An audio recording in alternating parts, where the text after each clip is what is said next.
इन्हीं के बारे में अल्लाह जल्ला शानू ने कुरान करीम में ऐलान फरमाया, फइज़ा क़ील लहुम आमिनू कमा आमनन नास, ऐसे ईमान लेके आओ ओ लोगो जैसे ये लोग ईमान लेके आए हैं। क्या बात थी मेरे अजीजों, इनका लड़ पकड़ने के लिए हर को तैयार था। ये जिस गली से गुजर के जाया करते, इनकी चाल को देख के लोग कलमा पढ़ के मुसलमान हो जाया करते। इनके दस्तरखान को देख के लोग प्यारे नबी का कलमा पढ़ लिया करते। इनकी मुस्कुराहट को देख के लोग इनके दीवाने हो जाया करते थे।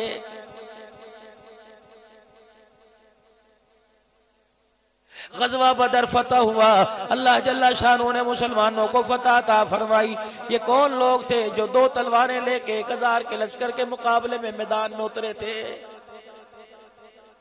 इन्हीं के बारे में सरकारे मदीना रूह कल्बो सीना सल्लल्लाहु ताला अलैहि वसल्लम ने इरशाद फरमाया था, अल्लाह अगर ये 313 बच गए तो दीन बच जाएगा, 313 बच गए तेरा नाम लिया जाएगा, 313 बच गए मेरी खत्म नबूवत का इकरार किया जाएगा।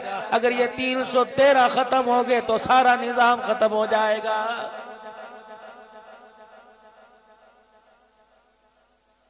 अल्लाह जल्ला शानू ने 313 को 1000 के मुकाबले में फतह ता फरमाई। फाते बल्कि जब मदीने में आए, कुछ मक्के के लोग कातिल कत्ल कर दिए गए, कुछ गिरफ्तार होके हाथों में रस्सियां बांध के मस्जिद नबवी के दरवाजे पे लाके बांध दिए गए। भूख का आलम है, परेशानी है। ये कौन है? ये सारा पैगंबर का दादका है। सारे दाद के बाहर बंदे पड़े हैं, साहबा के रिश्तेदार बाहर हैं। पूरे मदीने में कोई एक आदमी भी नहीं जो रिश्तेदारी को देख के पानी का घूंट पिला सके। अल्लाहू अकबर। कहते थे तू मेरे ताए का बेटा, तू चाचे का बेटा। का ठीक हूँ, इसका क्या मतलब है? मैं घर से रोटी ला के दूंगा। अल्लाह का नबी जिसके बारे में हाँ करेगा तो हम हाँ करेंगे, अगर हुजूर ने ना कर दी तो हम रिश्तेदारी को नहीं देखेंगे। लेकिन वास्ता उस नबी से पड़ा है ना जो गालियां सुन के दुआएं देता है, पत्थर खा के दुआएं देता है।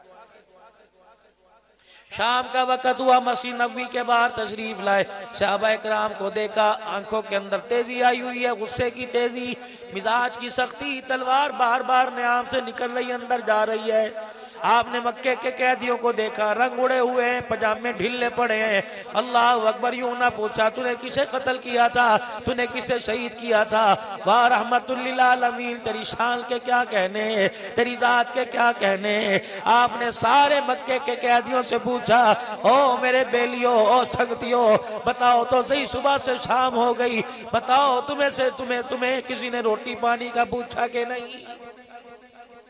एक खड़ा हुआ, कहने लगा यहाँ तो आर्डर की देर है, तुम मिंबर के पास बैठ के इशारा करेगा, हमारे सर गर्दने कट के सर तेरे कदमों में आके गिरेंगे, ये तो हमारे खून के प्यासे हैं। हुजूर ने फरमाया मुझे बताओ किसने तुम्हारी तरफ आंख की घुरी से देखा? कमली वाले इसने। आपने फरमाया क्यों? कहा या रसूलल्लाह मुझे वो वक्त नहीं भूलता जब मैंने सहने काबा में खड़े होकर कलमा सुनाया तो इसने मेरे मुंह पे थप्पड़ मारा था। अल्लाह के नबी मेरी खाला, अल्लाह अकबर, हजरत जनीरा का जी का यही वो शख्स खड़ा है जिसके बाप ने सरिये गाड़ के मेरी खाला की आंखें निकाली थी।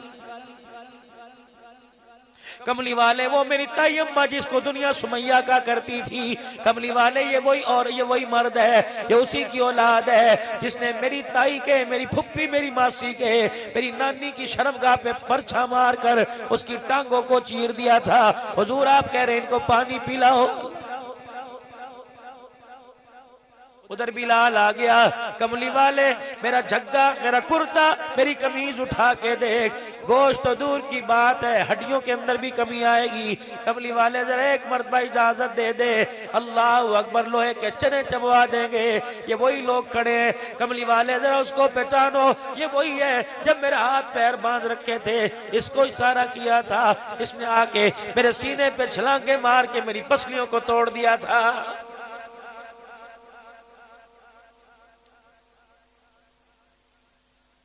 यहाँ तो हम रास्ते बंद कर देते हैं ना। या तो पानी के मोगे तोड़ देते। हम खानदानी लोग जो हुए, हम गैरतमंद लोग जो हुए, हम तो झूठे पर्चों में फंसवा देते हैं ना कि यार कोई नहीं, अल्लाह माफ करेगा, लेकिन इसे तो मैं मजा चखा दूं। फरमाया मेरे सहाबा मेरी बात सुनो। जी या रसूलल्लाह सल्लल्लाहु ताला अलैहि वसल्लम, फरमाया सारे मस्जिद नबवी में आ जाओ। जब सारे आ गए फरमाया मेरी तरफ देखो।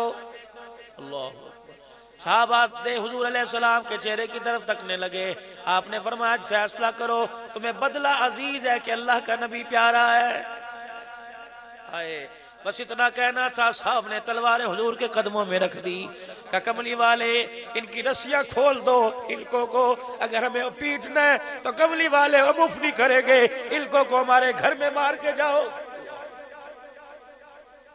वो नबियों में रहमत लक़ब पाने वाला, मुरादे गरीबों की बरलाने वाला, वो अपने पराए का गम खाने वाला। फरमाया मेरा आर्डर। साहबा इकराम ने कान खड़े किए, कजी या रसूलल्लाह। फरमाया जाओ, मुझे नहीं पता तुम्हारे घर में कुछ है कि नहीं, हर एक को मेहमान बना के ले जाओ।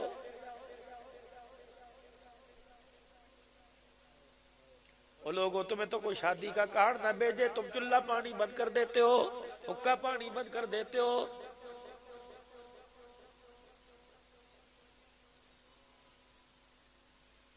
सारे साहबा जैसे कैसे थे कि एक मेहमान को ले गए। हुजूर अलैहिस्सलाम मस्जिद नबवी से बाहर निकले, एक मेहमान बैठा कैदी मक्के का। हुजूर ने फरमाया तुझे कोई लेके नहीं गया कि नहीं? आपने मस्जिद के अंदर देखा एक गरीब बड़ा साहबी बैठा है। आपने फरमाया मेरा मेहमान बच गया, लेके जाएगा कि नहीं? इस अंदाज से खड़ा हुआ, पहचान गए भूख इतनी है कि उठने की हिम्मत भी कोई नहीं। रहमतुल्लिल आलमीन के पास आया, कहा जी मेहमान मैं आपका और लेके मैं ना जाऊं क्या? मैंने जहन्नम में जाना है, मैं लेके जाऊंगा। रहमत वाले नबी ने पास से गुजरते कान में पूछा कुछ घर में है? कहा जी अल्लाह का बहुत शुक्र है। हाथ नीचे वापिस नहीं आ रहे थे। दिल के अंदर कहने लगा कैसे बताऊं, 4 दिन हो गए घर में चूल्हा ही नहीं जला है। कह रहे जी अल्लाह का बड़ा शुक्र है, ये परेशानी कोई बात नहीं, आपके मेहमान को रजा के भेजूंगा।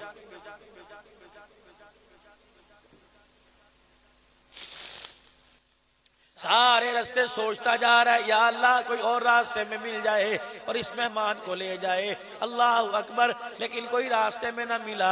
अपने घर के करीब पहुंचा, मेहमान को दरवाजे के बाहर जरा दूर खड़ा कर दिया। कहने लगा गैरत वाले लोग हैं, पर्दे वाले लोग हैं, भाई ठीक है अंदर तेरी बहन जरूर है, लेकिन इस्लाम और कुफर की तमीज है। अब गैरत ईमानी का तकाजा है, हम नहीं चाहते हमारी घर वालियों के चेहरों जूतों पर किसी गैर महरम की नजर पड़े। पहले मैं पर्दा कराऊं फिर अंदर लेके जाऊंगा। घर गया, बीवी को लेके कमरे में कोने में चला गया और जाके कहना खुदा का वास्ता, मेरी इज्जत का वास्ता नहीं, कमली वाले की पगड़ी का वास्ता है, इज्जत का वास्ता है। कहने लगी क्या हुआ? का हुजूर ने मेहमान भेजा, लेके आया, मुझे बता कौन सी गली में टुकड़े बिकते जिस्म के मैं बेच के आऊंगा, लेकिन मेहमान भूखा चला जाए, गैरत ईमानी पे फर्क आ जाएगा। घरवाली भी घरवाली थी। कहने लगी परेशान होने की जरूरत नहीं, सामने वाले मकान में मेरी सहेली रहती है, उसका भी 4 दिन से चूल्हा ना जला, मेरा भी 4 दिन से चूल्हे में आग ना लगी। पता नहीं उसका मर्द कहाँ मजदूरी करके आया, 4 रोटियों का आटा लेके आया। जब उसने आटा गूंद लिया, रोटी पकाने लगी, तवी चढ़ा रही थी गर्म होने से पहले। पर्दा उठा के कहने लगी सहेली कितने दिन हो गए रोटी नहीं खाई? मैंने कहा जितने दिन से तूने नहीं खाई। कहने लगा अच्छा मेरा घर वाला 4 रोटियों का आटा लेके आया, हम भी 2 जी हैं, तू भी 2 जी हो, 2 तुम खा लेना, 2 मैं अपने पास रख लूंगी। उसने 2 रोटियां शाम असर के वक्त भेजी थी और मेरे घर वाले जब से तू गया उस वक्त से रोटी घर में पड़ी है। भूख तो बड़ी लग रही थी कि आधी रोटी का टुकड़ा खा लो, लेकिन कमली वाले ने जिसका कलमा पढ़ा उन्होंने शौहर को मिजाजी खुदा कहा। कैसे हो सकता है मैं पेट भर के बैठ जाऊं, मेरा शौहर भूखा रह जाए?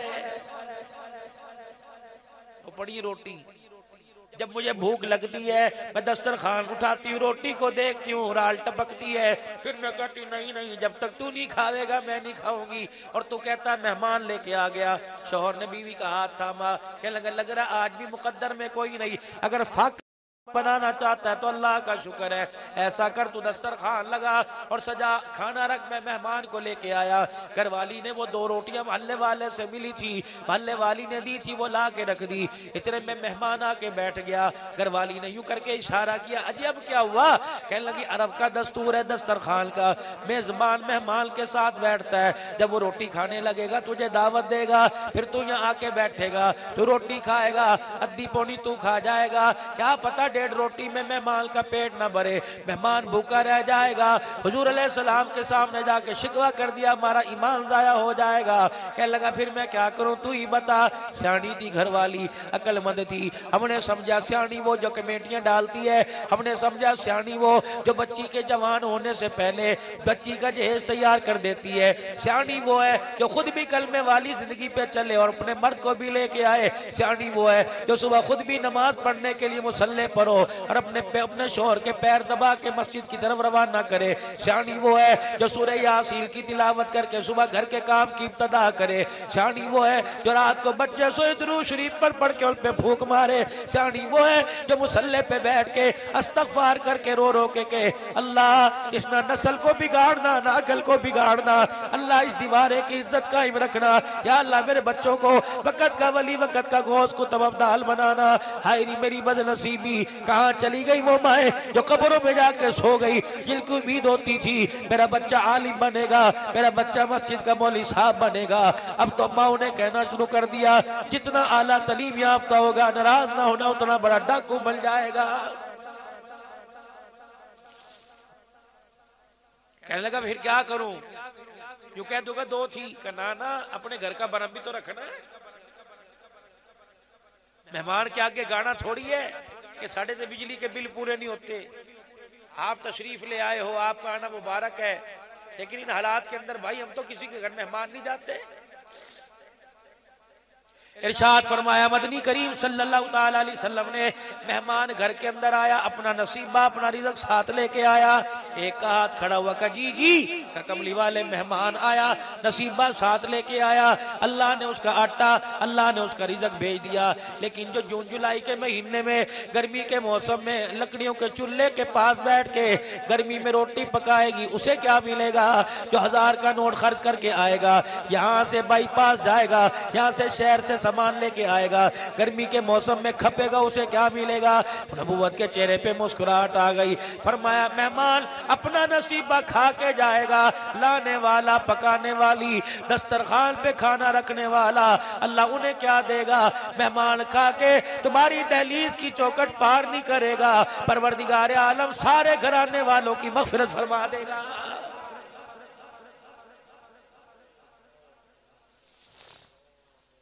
इश्के नबी से मिलते हैं जन्नत के रास्ते, अल्लाह से मिलाते हैं सुन्नत के रास्ते। आ जाओ सुन्नत अपना के देखो, मजे ही मजे मेरे अजीजों। कहने लगा फिर मैं क्या करूं? इसकी तरकीब मेरे जहन के अंदर है, उठाओ फज़ाइल अमाल सदकात। इसकी तरकीब मेरे जहन में क्या क्या का जब रोटी खाने लगा कौड़ी पढ़ो जी बिस्मिल्लाह, जब यूं कहियो तो कहना जरा देखियो भाई सालन के अंदर कंकर ना आ जाए, रोटी के अंदर कोई रोड़ा ना आ जाए। मुझे आवाज दे के कहिए ए भली बख्ते, मैं कहूंगी जी का जरा चिराग की बत्ती तेज कर दे। मैं चिराग की बत्ती तेज करने के बहाने चिराग की बत्ती को 2 उंगलियों में लेके दबा दूंगी, अंधेरा हो जाएगा तो रोटी तक हाथ बढ़ा के मुंह तक खाली लाते रहियो। मेहमान समझेगा खाना खा रहा है, तेरे दस्तरखान का भरम बच जाएगा, उसका पेट भर जाएगा। लेकिन ये दोनों तुम मशवरा कर रहे हो, तुम्हें अंदाजा ही कोई नहीं, तुम अंधेरा कर रहे हो। तुम दुनिया वालों से छुप सकते हो, दुनिया बनाने वाले से कैसे छुप सकते हो? सुबह मेरे अजीजों जब मेहमान को खाना खिलाकर दरबार रिसालत में लाया गया, मेहमान मस्जिद नबवी के बाहर बैठ गया, मेजबान अंदर आया, वाह शान नबुव्वत देखो, शान करीमी देखो। उस मेहमान की दिलजोई कैसे फरमाई। आपने उसका हाथ पकड़ा, अपने मुसल्ले पे लाए, कहा ये जिब्राइल देख क्या कह रहा है भाई, उसिरूना लाल फुसीम वलौका नबीम खसासा। और तो तूने दस्तरखान लगाया जब मेहमान रोटी खा रहा था और तो अपनी भूख को दबा रहा था, अल्लाह तुझे देख के मुस्कुरा रहा था।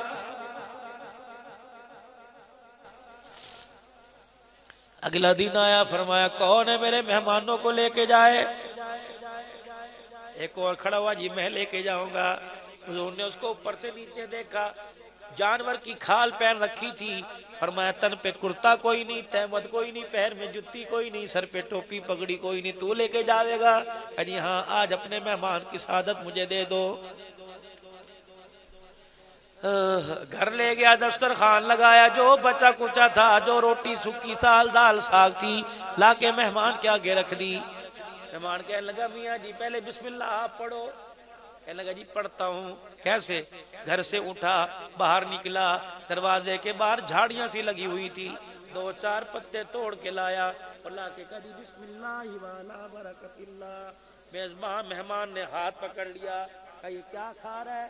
का पत्ते, खारदार पत्ते। उन्होंने कहा, मियाँ ये तो जानवरों की खुराक है। फरमाया, जब मक्के में शैबे अबी तालिब की घाटी में तुमने हमें जानवर बनाया था, हमें वो वक्त नहीं भूलता जब शैबे अबी तालिब की घाटी में हुजूर आए और आके फरमाया, खदीजा मेरी बेटियां क्यों रो रही हैं? कहा आपको नहीं पता, 5 दिन हो गए रोटी कोई नहीं खाई। रहमत दो आलम ने, मौसम खजा था, एक टहनी को यूं करके झाड़ा, पीले पत्ते झोली में लाए। फरमाया, खदीजा पत्थरों में रगड़ कर इसका सूप बनाकर पानी से मेरी बच्चों को, अल्लाह अकबर, पानी से को निगल जाए। कमली वाला मेरी औलाद पत्ते चबाए बर्दाश्त करता हूँ, भूख में फाकों में मेरी औलाद नस्ल कुरान छोड़ जाए, मैं मोहम्मद से बर्दाश्त नहीं होगा। उन्होंने कहा, जी आपने शैबे अबी तालिब की घाटी में मेहमान नवाजी की थी ना, हमारी रोटी खाने की आदत खत्म हो गई, 3 साल तो उन्हें पत्ते चबवाए, पत्ते चबाने की आदत पड़ गई। अच्छा खा लेते हो? का देखो बिस्मिल्लाह, क्यों हाथ में पत्ता लिया, मुंह में डाला, पत्ता नोकीला नोकदार था, साहबी के जबड़े को चीरता हुआ अंदर निकल गया। जब खून निकला, साहबी ने यूं करके छुपाया, अल्लाह अकबर। उस मक्के के कैदी ने रोटी वाला चगेर परे किया और साहबी को गले से लगाया। कहने लगा, जिस नबी का दस्तरखान इतना आला, उसका इस्लाम कितना आला होगा। अल्लाह अकबर। कहने लगा, रोटी बाद में खाऊंगा, लुकमा बाद में चबाऊंगा, पहले इसी दस्तरखान पे बैठ के तेरे मोहम्मद का कलमा पढ़ के तुझे